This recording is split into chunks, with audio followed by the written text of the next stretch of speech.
Gayaman. Surakarta. Kalau Surakarta khasnya tuh kayak gini, ada lengkungannya. Iya. Kalau Yogyakarta enggak. Untuk keberadaan sumur mas ini yang nemukan itu Raden Mali Gandakesuma, Bupati Banyumas ke-7. Dulu katanya yang orang-orang di luar dari tembok Baluarti ini sering ada yang melihat katanya ada kucing besar itu, macan atau apa itu di pintu-pintu itu tuh.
Bismillahirrahmanirrahim. Assalamualaikum warahmatullahi wabarakatuh. Kembali lagi kita di segmen Menyingkap Tabir Misteri, masih di sekitaran Komplek Museum Wayang Banyumas, tepatnya di wilayah Pendopo, Kecamatan Banyumas. Kecamatan Banyumas, Pendopo Sipanji. Nah, ini saya masih bersama Pak Indra, salah satu pengurus dan pengelola Museum Wayang Banyumas. Insya Allah kita mau melihat-lihat koleksi keris-keris dan tosan aji yang ada di museum ini. Kalau kemarin kita di wayang, hari ini kita ke keris tosan aji. Sekalian kita mau bahas perihal keris ya, dan mitos-mitosnya tentang alam sebelah. Gitu. Ya, kita langsung ke sana mungkin ya Pak. Oke, silakan. Yap. Pak. Oh, Masya Allah nih, keren banget. Kalau dulu sebelum diberesi, banyak yang dipajang ya? Ya itu semuanya kita pajang semuanya. Ya. Nah ini teman-teman, yang dipajang ini keris gaya Surakarta, ladrang khas Surakarta dan gayaman. Nah, terus ini keris-keris wanita, cundrik namanya, mata tombak sama pedang. Pedang sapet apa suduk ini? Itu sapet. Itu. Sapet ya? Iya. Karena maaf ya, saya pegang. Nggak apa-apa, monggo. Sapet. Karena ini untuk menyabet, menebas. Ya, menebas. Kan ada yang suduk. Nah, ini untuk biasanya kalau yang suduk itu nggak melengkung, itu kan karena tepas pembedanya itu kan melengkung gitu loh, Us. Nah, nggak apa-apa, Us. Gitu.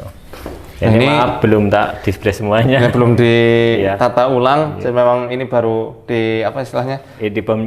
Ditata ulang lagi. Rencananya juga kemarin habis kita bersih gitu di bulan kemarin surah itu. Ini keris-keris ini dari mana Pak? Ini kebanyakan hibahan sih. Hibahan dari Banyumas sekitar, juga kemarin yang terakhir itu dari Desa Lesmana itu bekas penatus. Bekas penatus. Iya.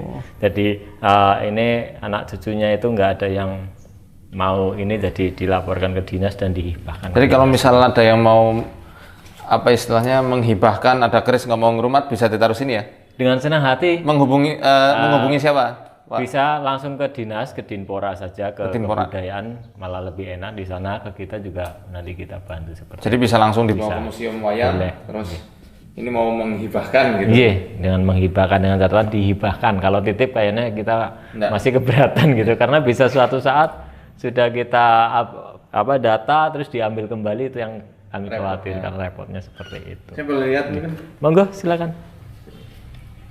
Nah, ini gayaman. Surakarta. Kalau Surakarta khasnya tuh kayak gini, ada lengkungannya. Iya. Kalau Yogyakarta enggak.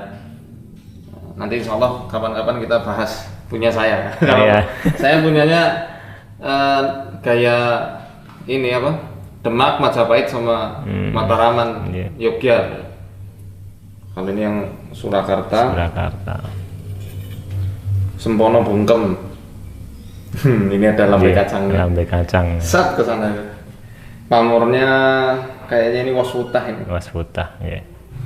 Ini Sempono Bungkem. Sempono. Pono kan artinya apa? Pintar. Jadi kalau ada orang namanya Pak Pono berarti mesti cerdas gitu. Pak pintar, cerdas gitu. Ada luk 9. Itu agak 4, 6, 7, 9. Lubang tubuh manusia berapa? 1, 2, 3, 4, 5, 6, 7, 8, 9. Kalau menurut filosofinya Sempono Bungkem ini, sempono yang luk 9, kita harus cerdas-cerdas ya dalam mengelola 9 lubang yang ada di tubuh kita. Memasukkan makanan yang halal dan thayyib, melihat apa-apa yang Allah ridhoi dan Allah halalkan, ya. Mendengar juga apa-apa yang Allah halalkan, Allah ridhoi, ya. Kemudian apa? Melepaskan hasrat seksualnya juga pada siapa-siapa yang Allah ridhoi, pada istri-istrinya atau pada suaminya. Nah, ini diantara makna filosofi dari Sempono Bungkem. Kalau ini betul waswutah artinya ini apa?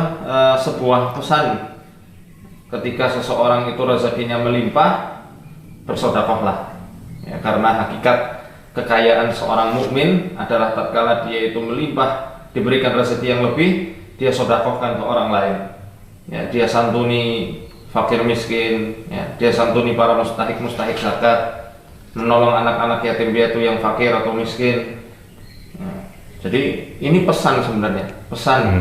Sebuah kanda itu bukan kakanda, tapi kanda itu kalimat ungkapan nasihat yang keluar bukan dengan kata-kata tapi dengan simbol-simbol yang ada. Simbol wujud benda gitu ya, Mas.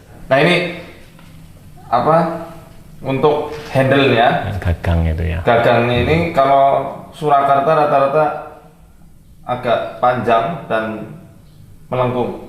Jadi Surakarta itu khasnya cantik. Anggun kayak begini. Kewas gitu ya. Kewas. Ya. Kayak begini ini ladrangnya. Ada nggak yang Jogja di sini ya? Ini apa ya, Mas ya? Ini ladrang. Ladrang Surakarta. Ya. Kalau Berangga apa namanya? Simpel dan gagah. Tapi kalau ladrang rata-rata bentuknya itu kewas, jenis tak cantik. Anggun kelihatannya. Kalau Jogja rata-rata kerisnya itu gagah dan simpel. Ini kan anggun-anggun. Jadi punya karakteristik tersendiri. Ini gaya ladrang apa ya namanya, lupa saya. Jadi ladrang sendiri terbagi menjadi beberapa bentuk, beberapa jenis. Nah, ada yang khusus senopati, ada yang khusus raja, ada yang khusus para menteri-menterinya. Ya. Kalau ini jenis ladrang Surakarta,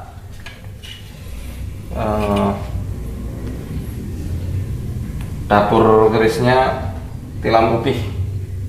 Tilam upih ini ada pecetannya di sini.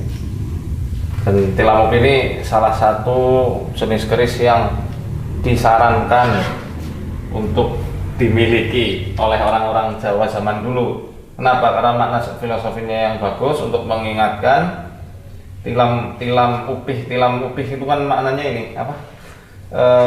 Tikar yang digelar sebagai simbol rumah tangga yang sakinah mawaddah warahmah. Jadi orang-orang Jawa zaman dulu itu kalau misal menikah, keris-keris tilam upih biasanya diwariskan dari ayah mertua ke menantunya, menantu laki-lakinya, sebagai simbol harus bisa menjaga keutuhan rumah tangga, ya, kemudian juga andap asor, tawadhu, rendah hati, ya. Dan banyak sebenarnya makna dari tilam upih ini. Pejetan di sini ya adalah simbol dari usaha. Jadi kalau mau mendapatkan ketenangan batin dalam keluarga, rezeki yang barokah, maka harus dibarengi dengan usaha yang lurus. Bagaimana bentuk dapur kerisnya, bilah kerisnya ini yang lurus seperti itu. Ya Allah alam shawab. Inilah Kang Surakarta dengan jenis yang beda sama yang ini. Kalau ini boleh saya lihat? Monggo. Ya. Nah ini beda. Jenis-jenis ladrang beda-beda ya. Ini ada tulisan Paku Buwono yang ke-10.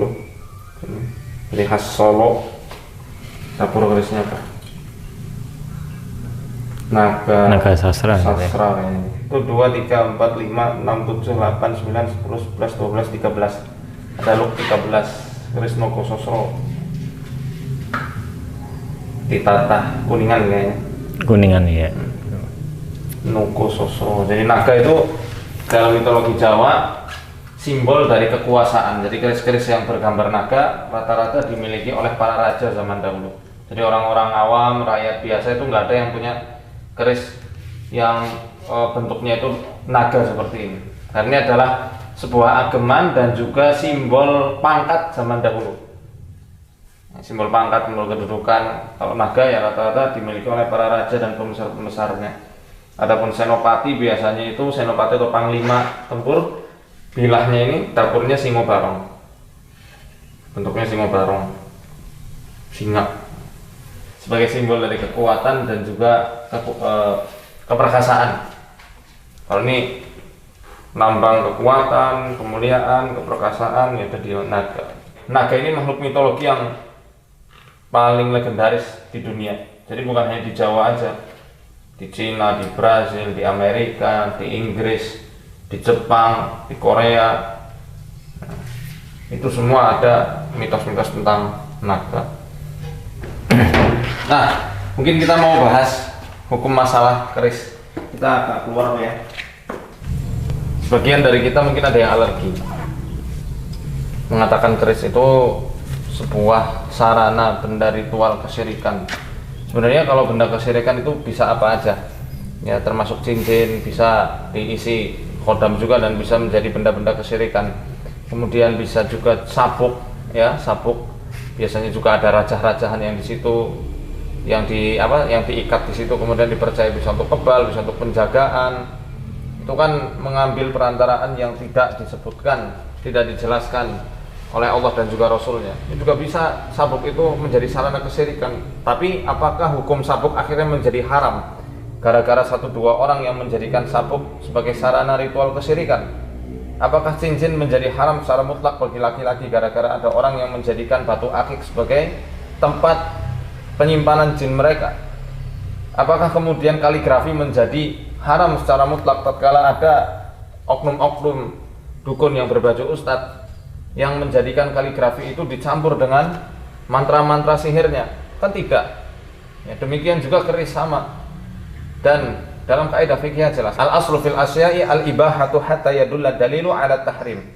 Segala sesuatu pada perkara duniawi, hukum asalnya adalah boleh saja sampai ada dalil yang mengharamkannya. Berbeda dalam perkara ibadah, perkara ubudiyah, perkara akhirat, itu kebalikannya. Semuanya haram sampai ada dalil yang menyuruh kita untuk ibadah. Jadi jangan kebolak-balik. Dari keris ini hukum aslinya boleh, ya, asal tidak disertai dengan ritual-ritual bid'ah dan juga syirik. Ini yang harus kita garis bawahi. Tatkala kita punya keris kemudian dipercaya, ya keris yang punya pamor banyu mili kemudian dipercaya, oh ini akan mendatangkan rezeki, ini yang nggak boleh. Keris yang mempunyai pamor wasutah akan mendatangkan banyak rezeki, wahai kiai tilam upih, ya, yang mempunyai pamor wasutah, berikanlah aku rezeki. Nah ini syirik jelas yang seperti itu. Tapi kalau kita sekedar koleksi atau kemudian merawat benda-benda budaya seperti ini tidak syirik dari mananya. Hanya salah persepsi orang-orang itu, ya.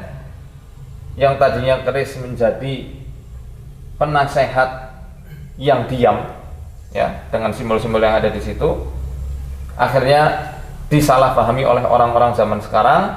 Kalau punya keris contohnya murma malela misalnya, atau keris sedat atau keris yang semisalnya bisa menaikkan pamor dirinya, menaikkan karirnya. Nah ini yang nggak boleh sebenarnya, yang tidak yang akhirnya menjadikan nama keris tercoreng seperti itu.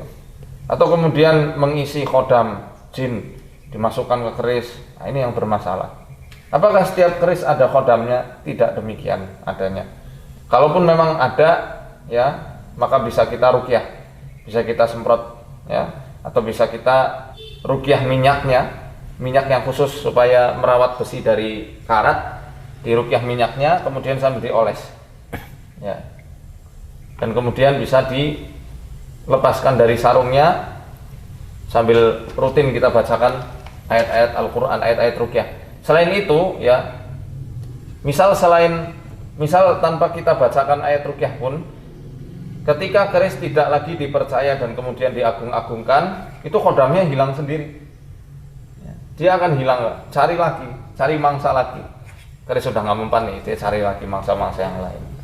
Nanti insya Allah kita akan membahas keris lebih dalam di rumah saya sesuai dengan prinsip hidup. Karena orang-orang Jawa zaman dahulu, bahkan sampai zaman sekarang, yakni bagi orang-orang yang masih memahami maksudnya, dia akan memilih jenis-jenis pusaka dan tosan aji yang sesuai dengan visi misi hidupnya dan sesuai dengan moto semboyan hidupnya. Jadi nanti itu akan menjadi pesan kepada anak cucunya, kepada orang-orang yang ada di rumahnya, bahwa si pemilik keris ini mungkin mempunyai visi misi ini dan itu. Nanti insya Allah akan kita bahas lebih lanjut. Nah, tadi saya lupa, di sini ada tombak yang juga menjadi salah satu senjata andalannya orang Jawa zaman dahulu. Kita lihat.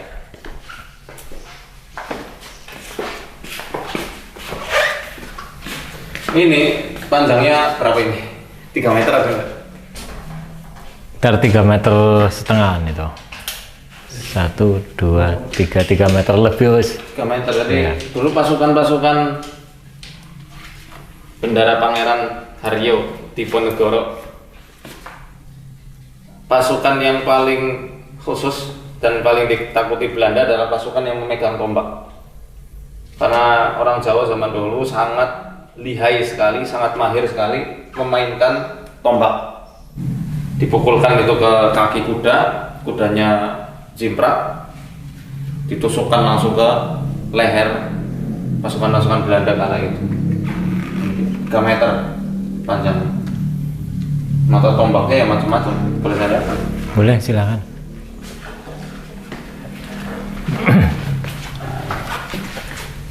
Macam. Jadi sebenarnya tombak dan juga keris itu adalah senjata tusuk, bukan senjata tebas. Saya paling miris sekali ya sebagian komentar-komentar yang seakan-akan sangat meremehkan. Bisa nggak keris itu untuk motong bawang? Sebenarnya bisa aja, tapi kan bukan pada tempatnya gitu. Sama aja jenengan itu tanya, bisa ndak ya kampak untuk menyembelih sapi? Ya bisa, tapi nyiksa sapinya. Kampak itu untuk menganu apa? Untuk memotong kayu, bukan untuk nyembelih, padahal sama-sama sayatan. Nah, kalau keris kan beda jelas itu. Keris itu senjata tusuk, bukan senjata buat nyembelih, buat nebas. Makanya nggak tepat pertanyaannya itu, apa bisa ndak keris untuk motong bawang atau untuk nyembelih hewan kurban. Nah, itu yang tanya perlu belajar lagi sebenarnya. Sekarang kita mau ke sumur Mas Banyumas. Misteri apa yang ada di sana? Saksikan terus perjalanan kami di segmen Menyingkap Tabir Misteri.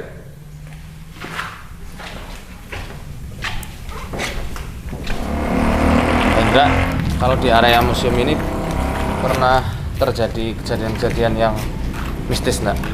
Yang aneh gitu? Ya, kalau sebelum era sekarang ini ya Pak, dulu katanya yang orang-orang di luar dari tembok Baluarti ini sering ada yang melihat, katanya ada kucing besar itu, macan atau apa itu di pintu-pintu itu tuh. Pintu mana? Itu pintu samping itu, timur itu ya. Juga rumah-rumah ini kan ya memang dulu sempat dikosongkan Pak, tidak ditempati untuk kegiatan atau untuk kantor sekretariat dari kecamatan atau apa, masih kosong gitu. Terus juga alang-alangnya masih tinggi-tinggi di sini Pak gitu.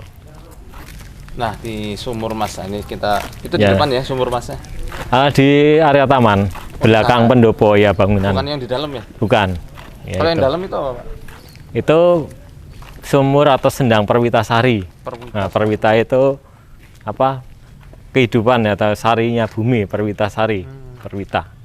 Cara mungkin menurut Pak Ustadz sendiri ada istilah lain untuk Perwitasari. Itu Pak Bupati Banyumas ke-30 Pak Marjoko waktu itu yang ngasih nama. Iya, memberikan nama dan mencari ke titik ke titik sumber ini yang di dalam itu. di museum sendiri Pak, ada enggak? Pernah? Pasti kan jenengan sering ini ya, sering jaga malam di situ ya? Iya. Pernah diganggu enggak? Dulu Colek-colek atau apa? tahun 2007 Pak. Selama 1 tahun itu memang sering kali ada kejadian yang terutama di pusaka kan masih di lemari, posisinya juga gelap Pak. Sering kayak bunyi gitu Pak. Ya. Lemarinya? Iya, lemarinya. Saya tengok nggak ada apa-apa itu. Selama 8 bulan itu kurang lebihnya Pak gitu. Awal-awal saya di sini. Mungkin pengenalan gitu Pak, pengenalan dengan saya. Mungkin seperti itu. Lagi di pelonco. Iya. Masalah kan. Ya. Ya mudah-mudahan sih. Kalau sih. wayangnya tanda ya? Enggak. Gamelannya bunyi atau apa? Gamelan enggak. Itu justru saya itu yang benar-benar itu di pusakanya. Ya, kayak gitu. Nah, ini keberadaan sumur mas di sini Pak ini. Nah, ini dia. Mangga. Nah, ini sumur mas. Nah, sejarahnya ini kayak gimana sih Pak? Saya masih kurang referensi soal ini. Iya. Untuk keberadaan sumur mas ini yang menemukan Pak mungkin ya Pak Ustadz. Ini yang menemukan itu Raden Mali Gandakesuma, Bupati Banyumas ke-7. Ya, atau yang disebut juga dengan Seda Pendopo. Iya, karena beliau meninggal di Pendopo. Nah, ini di tahun 1707 sampai dengan 1743 beliau menjabat. Diperkirakan itu di tahun 1707 ini menjabat terus mendapatkan titik keberadaan sendang ini. Itu kan pada awalnya ini jadi saya sedikit untuk menceritakan sejarah Banyumas Pak. Ini dulu kan di Ayang Raden Djawa Kaiman itu kan mendirikan pusat pemerintahan atau pendopo itu di Desa Karangkamal. Kalau saat ini di Desa Pakunde Kalisube, gerumbulnya Karangkamal itu di dekat Sungai Serayu. Nah itu keberadaannya terlalu di desa gitu kurang untuk mengembangkan, itu dianggapnya masih kurang lega atau di hati itu masih kurang mantep gitu. Akhirnya beliau memutuskan untuk ritual atau menepikan diri di Wanasepi, di hutan Wanasepi itu. Di sana ada petilasan Mbah Meranggi Putri. Itu di sana ada kayak padepokan gitulah. Dan suatu ketika sore hari itu pas cerah gitu Pak, Kamis Wage untuk hitungan Jawanya, itu di tengah rawa ini ada pancaran air yang kena matahari itu yang mau tenggelam jam 3 sore ke sana gitu. Nah, itu ternyata beliau itu merasa takjub dan akhirnya turun. Nah ini dijumpai sendang, keberadaan sendang atau sumur yang ada di sini. Nah, makanya dinamakan dengan nama sumur mas itu karena petunjuk yang ditimbulkan atau yang diakibatkan dari pantulan matahari gitu yang bisa nampak dari Wanasepi itu oleh Raden Mali. Itu sumurnya memang kecil ya Pak? Ya, untuk sebenarnya dulu itu lebar Pak, dan kita nggak seperti ini. Itu masih pakai tepian itu pohon itu, bunga ini nih. Ini masih tersisa itu ya. Dulu muter sampai dikelilingin pohon-pohon seperti itu, pohon lama itu kan. Ini masih lebar Pak, nggak segitu. Karena fungsi atau maksud kita itu dibuat seperti itu biar nggak kena debu atau kotoran yang lain masuk, karena biasa yang pada datang ke sini untuk kepentingan itu mengambil airnya juga diminum juga secara ini enggak. Jadi kalau orang datang ke sini bawa sesajen itu untuk apa aja? Untuk keperluan mereka sih Pak, macam-macam gitu Pak. Enggak, maksudnya enggak dikhususkan untuk memancarkan aura atau untuk jodoh apa mungkin enggak ya? Pokoknya macam-macam lah Pak. Ya pokoknya datang dengan kepentingan ini ke sini itu dengan munajat bermacam-macam, karena juga rasa yakinnya si tamu itu juga kita nggak bisa melarang Pak. Maafnya mbak kita menyinggung apa gimana tapi ya tetap kami yang di sini tetap mengasih tahu, tetap nomor satu, biar bagaimanapun arwah sudah nggak ada, minta didoakan gitu. Betul. Adapun air untuk menjadi media-media yang mudah-mudahan Allah Subhanahu wa Ta'ala itu bisa mengijabahi dengan maksud hajatnya bisa terlaksana, tapi ya tolong jangan melupakan Sang Maha Kuasa atau Allah Subhanahu wa Ta'ala tersebut gitu loh. Untuk hal yang lainnya sudah kembalikan kepada yang di atas. Adapun yang ada di sini untuk sebagai perantara atau media seperti itu aja Pak. Itu media sosial. Monggo. Tapi maafnya saya nggak bawa alatnya untuk ambilnya itu. Kenapa? Saya cuma mau lihat dari ini. Masuk aja nggak Pak Paus atau gimana? memang setiap hari harus ada ini ya, apa kembang-kembang kayak gini? Biasanya setelah ada pesiaroh ke sini, terus ya, karena mereka juga sudah bawa sendiri gitu. Yeah. Adapun yang ya itu tadi kembali kepada rasa maremnya di hati gitu, unsur kepercayaannya juga sih, maremnya mereka datang ke sini untuk cara apa ya istilahnya lainnya, untuk menebus atau memberi bebungah atau apa secara tradisinya tersebut itu loh, Us. Ya. Ini sama pepunden ya. Iya. Percayaan itu gitu. Iya, seperti itu. Memang nggak dipungkiri ya, karena negara kita negara yang majemuk. Iya. Banyak dengan sekali budaya, kepercayaan yang ada, bahkan orang yang KTP-nya Islam pun ada yang juga percaya kayak gitu. Iya. Ini yang sebenarnya kita mau luruskan kan, dari orang yang Muslim, dia Islam tapi masih percaya. Nah ini yang mau kita luruskan. Kalau yang misal non Muslim, ya bukan urusan kita juga gitu. Kita tidak ada kewajiban juga istilahnya untuk membenarkan atau apa meluruskan. Itu fardu kifayah. Hukumnya fardu kifayah. Kita mengingatkan beberapa kaum muslimin yang masih percaya pada hal-hal yang demikian itu, ya, supaya akidah Islamiyah masih terjaga dan keutuhan dan kemurnian ajarannya pun tidak tercampur baur dengan kepercayaan-kepercayaan lain seperti itu. Gini apa istilahnya, aneka ragam hazanah adat budaya sekaligus kepercayaan masing-masing orang. Dan walaupun bunga-bunga ini di mata kita itu sudah kelihatannya pasti angker, padahal kalau orang zaman dulu ya itu juga punya arti filosofi, punya filosofinya. Iya, kayak sendiri. mawar itu apa ya? Iya. Mawarno-warno ya, mawarno-warno, kantil, kemantil-mantil, marang Gusti apa gimana gitu Iya. lah. Pokoknya ada 7 untuk melatih apa, saya nggak Iya. terlalu hafal. Dan Cara istilah yang di sini nih, kalau ada mawar putih, mawar merah, kantil atau kenanga itu masuknya jenisnya telon, Pak. Gitu ya, Pak. oh telon, bunga telon ya? Iya, bunga telon itu isinya. Bisanya untuk apa Pak? Tahu enggak? Lah kurang lebihnya seperti tadi itu Pak Ustadz tadi gitu ya, dengan istilah itu kan maaf saya sendiri kurang paham banget gitu tentang penjabaran yang tentang isian itu belum gitu. Gini. Minum sewu, saya mesti katakan qulil haq walau kana murran, ucapkan kebenaran walaupun itu pahit ya. Sudah adzan, nanti setelah ini kita sholat. Tapi yang jelas kita beribadah berdasarkan dalil Al-Quran, Sunnah.